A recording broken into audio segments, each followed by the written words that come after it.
नमस्कार, जय श्री कृष्णा। मेरे प्रिय दर्शकों, मंथली राशिफल सितंबर के महीने का धनु राशिफल के बारे में हम आपसे बात करेंगे और बताएंगे कैसा रहने वाला है सितंबर का महीना धनु राशि वालों के लिए। तो मेरे प्रिय दर्शकों, धनु राशि का स्वामी बनता है गुरु ग्रह और इस महीने में क्या विशेषताएं आपके साथ रहेगी। सबसे पहले यह महीना धनु राशि के जातकों के लिए ठीक ठाक परिणाम लेकर आने वाला है, क्योंकि महीने की शुरुआत में आपको अपने कार्य क्षेत्र में ध्यान देना होगा। व्यर्थ की गप्पेबाजी करना, बेवजह की गप्पेबाजी करना, बातचीत करना और लोगों से जरूरत से ज़्यादा बातचीत करना आपको मुसीबत में डाल सकती है। आपको फोकस काम पर न होने की वजह से आपको कार्य क्षेत्र में परेशानियों का सामना करना पड़ सकता है। व्यापार करने वाले जातकों को उग्रता से, गुस्से से बचना चाहिए और अपने व्यापार साझेदार से अच्छे संबंध बनाए रखना चाहिए, नहीं तो आप दोनों के बीच कहासुनी से व्यापार पर नकारात्मक असर पड़ सकता है।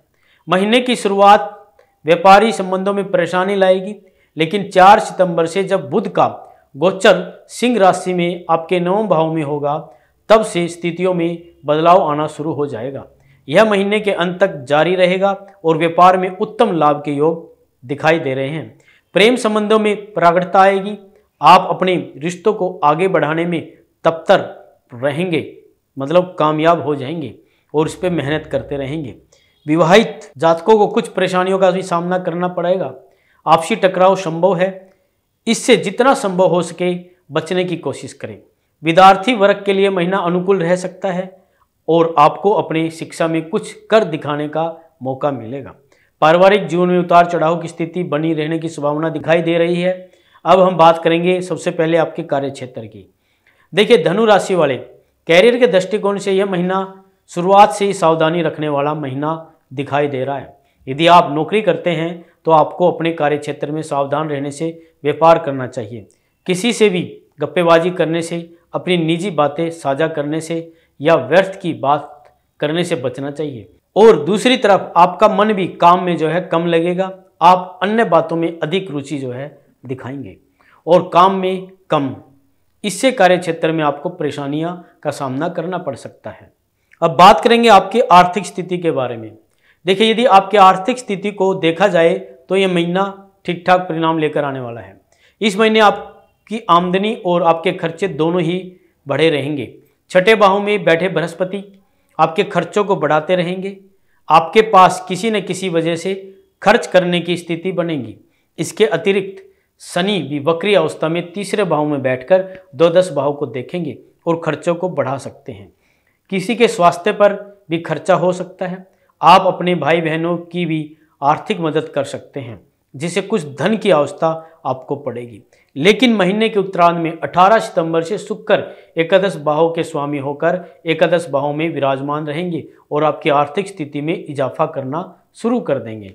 इधर अगर हम देखते हैं तो बुध भी 23 सितंबर से 10वें भाव में होंगे और सूर्य भी महीने के पूर्वार्ध में 9वें भाव में अपनी ही राशि सिंह में उत्तरार्ध में 10वें भाव में होकर आर्थिक स्थिति को मजबूत बनाने में पूरी सहायता करेंगे, जिससे आपकी आर्थिक स्थिति सुधर जाएगी और समस्याओं में कमी आएगी। आप शेयर बाजार को लेकर बहुत ज़्यादा रिस्क लेने के प्रयास में रहेंगे, इसलिए कोई बड़ा दांव खेलने से पहले 100 बार सोच लेना आपके लिए बेहतर रहेगा। बात करेंगे अब आपके स्वास्थ्य के बारे में। देखिए, यह महीना स्वास्थ्य के दृष्टिकोण से थोड़ा ध्यान रखने वाला दिखाई दे रहा है, क्योंकि आपकी राशि का स्वामी बृहस्पति स्वयं पूरे महीने छठे भाव में विराजमान रहेंगे, जो कि रोग का भाव भी है। ऐसे में आपको वास जनित पदार्थ से बचना चाहिए। कोलेस्ट्रॉल बढ़ने से, मोटापा बढ़ने या पेट से जुड़ी समस्याएं आपको दे सकती है। वक्री शनि की दृष्टि भी आपके पंचम भाव में रहेगी। बृहस्पति छठे भाव में और महीने की शुरुआत में मंगल 7वें और बुध 8वें भाव में रहेंगे। यह समस्याएं शारीरिक समस्याओं में बढ़ोतरी कर सकता है।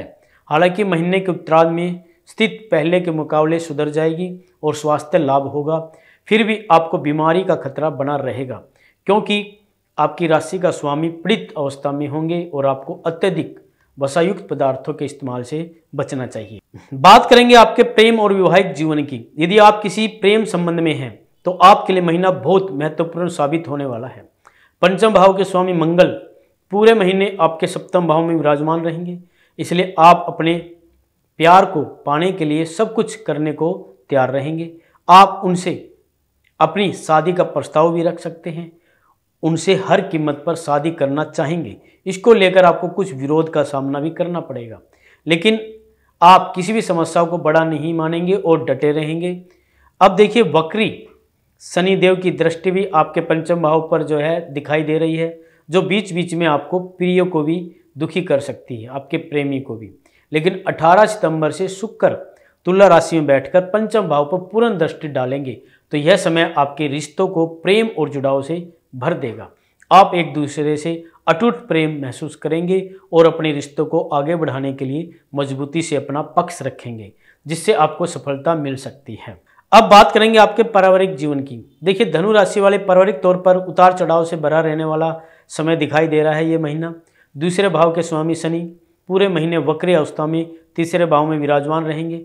अष्टम भाव में बैठे बुध और छठे भाव में बैठे बृहस्पति महाराज की दृष्टि दूसरे भाव पर होगी, जिससे स्थितियाँ धीरे धीरे ठीक ठाक भी रहेगी।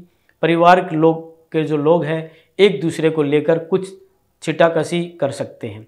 विशेष रूप से सप्तम भाव में बैठे मंगल की दृष्टि दूसरे भाव में होने के कारण घर में कुछ गर्मा गर्मी हो सकती है, लेकिन परिस्थितियों को संभलने के लिए आपको प्रयास करने होंगे।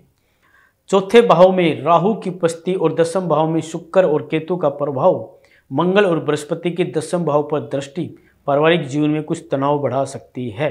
माता पिता का स्वास्थ्य भी पीड़ित हो सकता है।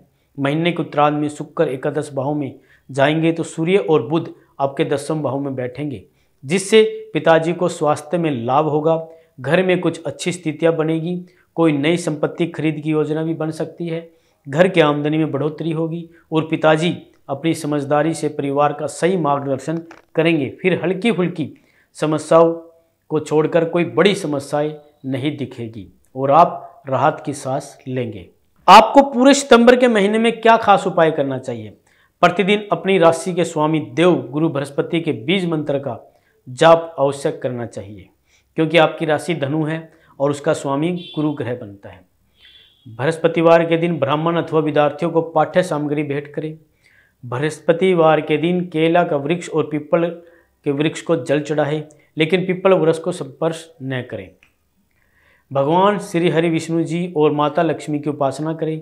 सिया रामचंद्र जी की उपासना करना भी आपके लिए लाभदायक जो है रहेगी।